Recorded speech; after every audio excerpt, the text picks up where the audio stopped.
Before we start the video, I want to thank you all for 100,000 subscribers. This was my childhood dream, and I never thought my channel would go this far. Thank you all once again. I love you. Florentia, the flourishing town, was first founded as a colony for Roman soldiers, with a central forum, a temple to Mars, an amphitheater, and public baths. By the 3rd century CE, Florence was a provincial capital of the Roman Empire and a prosperous commercial center. During the early medieval centuries, Florence was occupied chiefly by outsiders, first by Ostrogoths, then by Byzantines, and eventually by Lombards. From the late 10th century onward, Florence prospered, and under the rule of Countess Matilda, it became the leading city in Tuscany. Florence as we know it starts with the adoption of a new constitution in 1293 AD, which barred both the nobility and laborers from political power, placing power in the hands of the mercantile and artisan elite, rather than aristocrats. Florence was governed by the citizen signoria, composed of 9 people chosen by the city's guilds, who each served on 2-month terms. These priori worked together with specific side councils, like the 10 of War and the 6 of Commerce. It was a small group, but rotated really fast. As a result, Florentines developed a keen interest in their politics. Siding with the Pope in his power struggle with the Holy Roman Empire came out prosperous for Florence, as they took over papal banking monopolies from rivals in the nearby city of Siena and became tax collectors for the Pope throughout Europe. From such a foundation, Florentine families came to dominate both banking and international business. It's also during this time that Florence takes its recognizable shape, by spending their wealth on a series of construction projects. The government got a new house in the Palazzo della Signoria, and Florence started construction on the Church of Santa Croce. But by far, the most ambitious project was Santa Maria del Fiore, a magnificent church that promised to be the largest in the world. One problem was that the design was so big that the architects had no way to build the dome without it collapsing under its own weight. And the second problem, coming from the trade routes of Venice and Genoa, was the plague. Just before the middle of the 14th century, Florence had become a metropolis of about 90,000 people, making it one of the great cities of Europe, alongside Paris, Venice, Milan, and Naples. However, in the summer of 1348, the Black Death struck, reducing the population by half. Entire families were erased, banks bankrupted, and farms went completely unattended. The city's trauma during this period has been vividly portrayed by the writer Giovanni Boccaccio in the stories of the Decameron, an Italian-style 1001 Night, except the framing device here is the plague, instead of princes. We have to jump back half a century to give credit to Florence's greatest poet, Dante Alighieri. Exiled from the city in 1302, he soon began the composition of his Divine Comedy, a book that combined Christian theology with ancient Greek mythology. These books, alongside with Il Canzoniere, a collection of songs written by Francesco Petrarca, gave Florence a head start in rediscovering ancient ideas and a new look on Christianity, with a focus on individualism. The conquest of Pisa in 1406 made Florence a maritime power at last. Partly in self-defense, Florence became a major territorial power, alongside Venice, Milan, and Naples. 10 years later, the Pope awarded the honorable and extremely profitable right of directly managing the papal treasury to a soon-to-be world-changing family, the Medici. With the job of counting God's coins, this family's bank soon became the most influential and well-funded in Italy. Power and art are the 2 words I would use to best describe the Medici family. They made countless innovations in the system of banking, which are still used today. They were the inspiration and example on how to rule to many kings and powerful families. They were the sponsors of Donatello, Michelangelo, the legendary Leonardo da Vinci, and Niccolo Machiavelli, the father of modern politics. Surrounding themselves with capable people, the Medicis lifted their own status. Cosimo de' Medici lived a lavish lifestyle, and thankfully also had a great taste for art, and a moral obligation to glorify both God and Florence through magnificent public works. For instance, after a century spent domeless, the Medici family funded the completion of Santa Maria del Fiore under the genius architect Filippo Brunelleschi, using a construction technique that had been evolved by the ancient Romans. Returning from a year in exile, in 1434, Cosimo became the leading citizen of Florence. He achieved this position with his great wealth and an extensive network of patronage obligations. While he never accepted public office, his faction dominated the city. With the funds of the Medici Bank in one hand and the reins of Florence in the other, Cosimo put everything that he had into the city. From public buildings like the Church of San Lorenzo and the Monastery of St. Mark to commissioning artists and funding the public library to make the city's knowledge accessible to all citizens. Cosimo loved the classics, and he even had book scouts who went on trips to the Eastern Mediterranean to bring back rare ancient manuscripts from the Greek and Islamic worlds. Investment in culture, including the patronage of artists and architects, and the purchase of books and manuscripts, became a fundamental expression of the Medici's aristocratic way of life. It was continued by Cosimo's son Piero and his grandson Lorenzo. Lorenzo de' Medici funded artists like Michelangelo, Leonardo da Vinci, and Sandro Botticelli, whose combined talents included painting, drawing, sculpture, architecture, anatomy, and also tanks. Everything Cosimo did, Lorenzo did better, enhancing Florence's reputation as the place to go to for long-lost knowledge and groundbreaking art.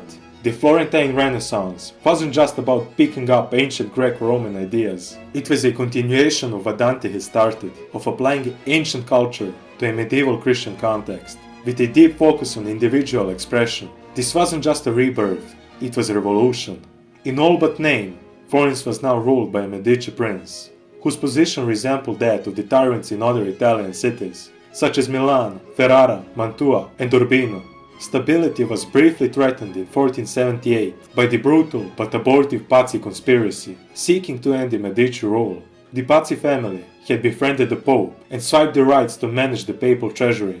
They planned on assassinating Lorenzo and his brother Giuliano, cooping their way into ruling Florence. They wanted to kill them both simultaneously during a dinner party, but when Giuliano didn't show up, they aborted the plan.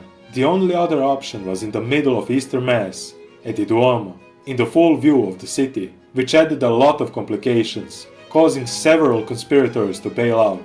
Giuliano was killed, but Lorenzo survived, proceeding to purge the Pazzi family and their supporters from the city. Lorenzo significantly tightened his grip on Florence in the decade following the Pazzi conspiracy, but the power of the Medici began to wane, with their biggest revenue source being cut out on the account of all the attempted murders. Even with all this turmoil, Florence had an impact beyond its borders, via coinage, language, and art. The gold florin of the Medici Bank became the standard currency across Italy and parts of Europe. The Tuscan dialect was already well regarded in Italy because of Dante, Petrarca, and Boccaccio, but it was also spoken worldwide because of the far-reaching mercantile influence of the Medici, and soon the other cities wanted to be a part of the Florentine Renaissance as well. Da Vinci got hired by Milan, and Michelangelo went to Rome to paint the Sistine Chapel. In 1494, shortly after the death of Lorenzo, French armies under King Charles VIII invaded Italy. They were backed against the Medici by the Popular Party in Florence, which succeeded in exiling the Medici and declaring Florence as a republic. The consequence, however, was the loss of political autonomy. Republican Florence was led briefly by a Dominican preacher, Girolamo Savonarola, who boldly condemned the luxury and urbane culture of his predecessors. Savonarola's bonfire claimed countless artistic treasures in the name of restoring Florence to moral purity. Even the artist Botticelli torched several of his paintings, joining Florence's collective trip back into the Dark Ages. In 1498, his strict rule ended with yet another bonfire, on which he burned himself. For the next decade and a half, Florence was free of ruling families. In the eyes of Niccolò Machiavelli, this was Florence in its truest republican form.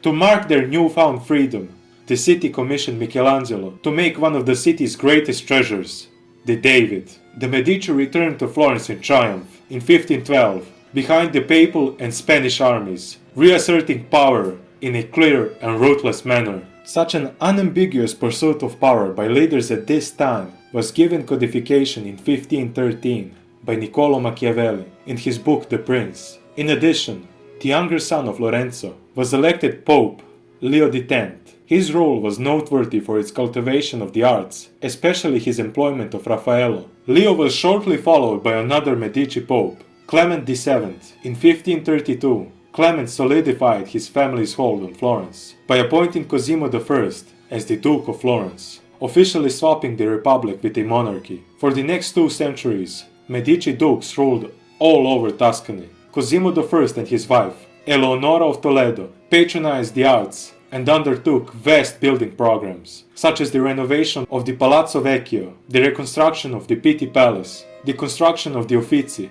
a massive administration complex adjacent to the old Palazzo della Signoria, and Giorgio Vasari's corridor across the Ponte Vecchio, which connected the Pitti Palace and the Uffizi, which is, in modern times, known by the name of the Uffizi Gallery, one of the best museums in Europe. 3 decades later, Duke Ferdinand replaced all of the butcher shops with goldsmiths, showing off even more of Florence's prestige.